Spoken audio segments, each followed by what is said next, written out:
One's for all of my MECCA makeup artists. I'm going to share my top tips and tricks that I would use during all of my apps. Number 1, keep your consultation short and sweet. What I would do is I would introduce myself, confirm what kind of service they're booked in for. I would ask them where they're going.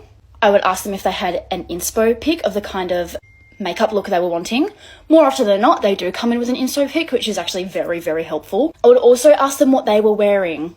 That way you can suit the kind of makeup they're wanting to the colour of whatever they're wearing. As I was clipping back their hair, I would ask them, how's your skin going at the moment? Is it a little bit dry? Is it a little bit oily? That way you know what kind of base products to go and get for them. While you're speaking to your customer, that's when you need to be assessing their face. What's their undertone? What's their eye colour? What's their hair colour? When your customer shows you their inspo photo, you need to ask them questions around that.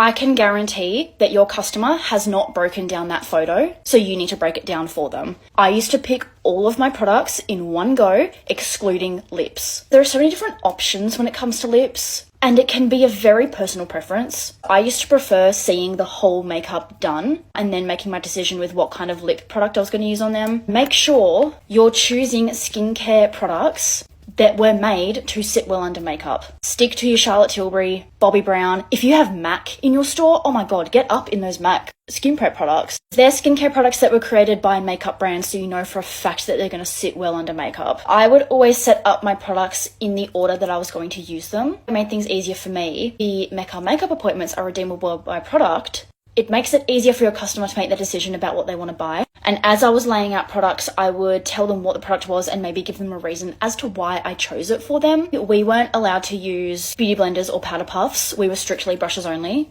That could be different for your store. I honestly think that rule is dependent on the manager. It just comes down to hygiene reasons. I used to take a cotton pad, fold it up, dip it into my powder and use that as a makeshift powder puff. The MECCA Max shadow sticks will save you so much time. If someone was running late and it was like a glam appointment or something and they wanted a wing liner, I would just take that black shadow stick, go a bit rogue with it, and then clean it up with a Q-tip.